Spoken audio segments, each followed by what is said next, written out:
further ado, let's start the debate. We call on the speaker of affirmative side.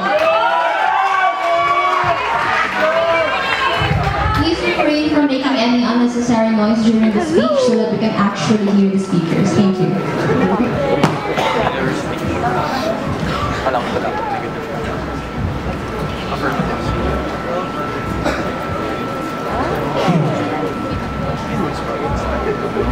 Good morning, ladies and gentlemen.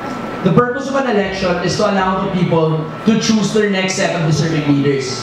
In line with this, campaigns are conducted to allow voters to make an informed choice. However, despite these goals, only positive campaigning is encouraged in status quo, where people often just promote the positive sides of their campaign. Negative campaigning is a form of campaign where people point out weaknesses and flaws of a certain candidate or a political party. This type of campaign is currently discouraged, and we believe that it is high time to assess whether or not this type of campaign should be allowed.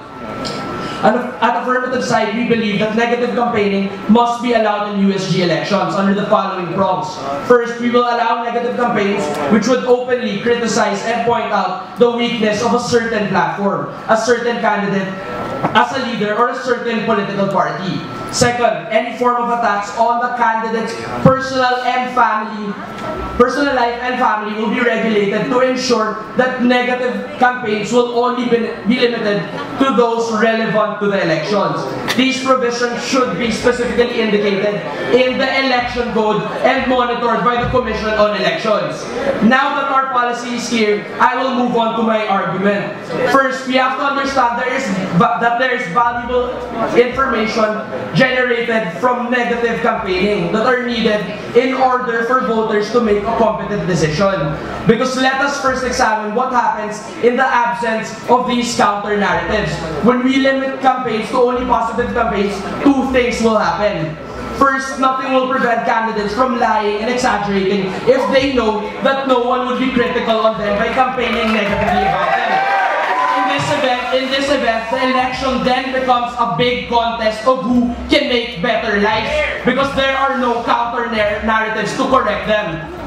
Second, even if honesty is maintained in the campaign, it will still be harder for voters to make competent decisions because it is unlikely for a candidate to point out his or her own mistakes and weaknesses.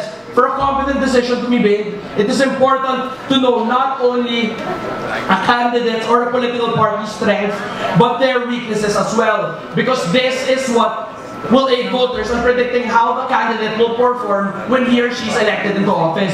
By knowing the weakness of a person, which is actively stated by negative campaign, a person will understand the possible limitations of the candidate or political party he or she will be voting for. Furthermore, Section 1, Article 3 of the Election Code of the LSU states, or I quote, when a candidate, voter harassment is, quote, when a candidate or party obstructs a voter's right to suffrage or freedom to choose. By disallowing negative campaigning, we are in effect obstructing a voter's freedom to choose competently because we limit valuable information which helps them maximize their right to choose.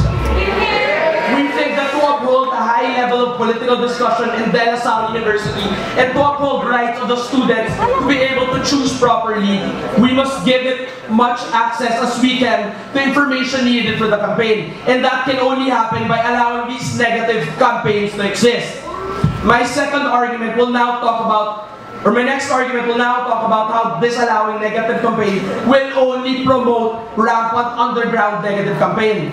We have to realize that ideas regarding negative campaigning are more often than not rampant during campaign season. However, when there is a ban on these types of campaigns exist in small groups because the perpetrators are trying to hide what they are doing. When these discussions are created informally, there is a higher propensity for misinformation and exaggeration, which creates votes which are unintelligently made. If there is a venue for this negative information to circulate, COMELEC, with the direction of the election code, can strictly monitor negative campaigning. By monitoring this, we are securing that counter alternatives that exist in status quo are those which are factual and relevant.